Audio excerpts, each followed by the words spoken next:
Benvinguts al Friki Online càpsula 884. Ens anem a Panini, ens anem a Marvel i ens anem a Thor, el déu del tro, en aquest cas en un Marvel Deluxe on comença l'etapa de Donny Cates. S'acaba la gran etapa de Jason Aaron i Donny Cates agafa el relleu. I l'agafa força bé, la veritat, un bon equip de dibuix i no desmereix la gran etapa que havia fet Aaron abans, que realment és molt potent, amb Carnicero de Dios, etc, i que havia acabat amb les grans guerres. Doncs aquí comença el rei Devorador, on Thor ja és rei.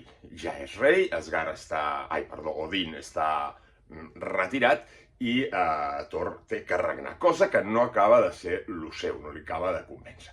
Però, perquè no es despisti, començarà amb un gran merder. Un gran merder que vindrà d'una tormenta misteriosa que en principi ha d'aniquilar l'univers i que aquí els ve avisar d'aquesta tormenta i amb qui s'haurà d'unir Thor, i per això té aquesta pinta, amb Galactus, ni més ni menys que amb Galactus, i haurà de ser el seu heraldo.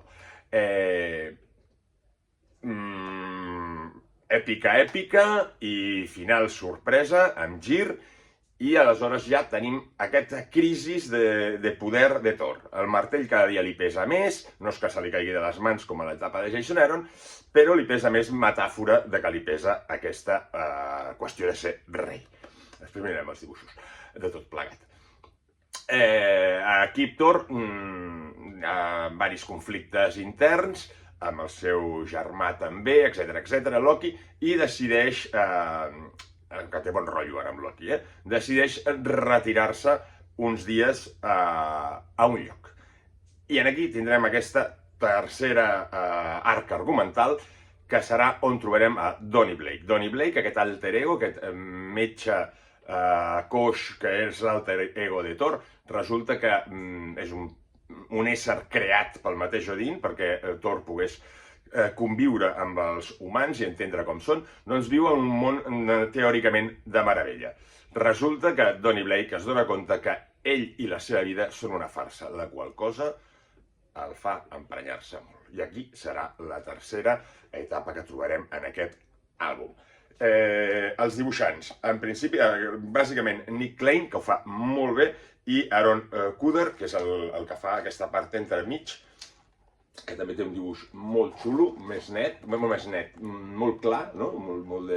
D'una línia com molt clara, i que ens fa aquest interludi del Thor amb el seu martell que no li acaba d'anar la cosa. Aquí tenim Nick Cale, molt bé, realment, molt potent, i amb escenes de grandiloqüència com les que es mereixen aquestes sagues èpiques, no? Trobarem molts personatges també, clàssics que aniran sortint, trobarem Iron Man, trobarem el Mandíbules, trobarem Estela Plateada Negra, etc. I l'edició, com sempre, amb les cobertes originals en cada capítol, porten 14 capítols, doncs amb les o 16, ara no me'n recordo, ara us ho diré. Ara no recordo. 16 capítols. Les cobertes originals netes i, al final, com sempre, en aquests Marvel Deluxe, doncs, diferents il·lustracions alternatives que acaben de tancar el que seria el recopilatori. Doncs ja ho sabeu, Thor de Donny Cates, a veure què tal. De moment ja us dic que agafa amb força el relleu de Jason Aaron. Jo no l'havia llegit en el seu moment i és molt potent com ho enganxa i com ho reprèn. Un punt melancòlic, un Thor una mica despistat com a rei i que es trobarà, com no, amb molts embolics que haurà d'anar lliurant i refent aquest poder de ser rei d'Asgard. Vinga, salut i a llegir còmics.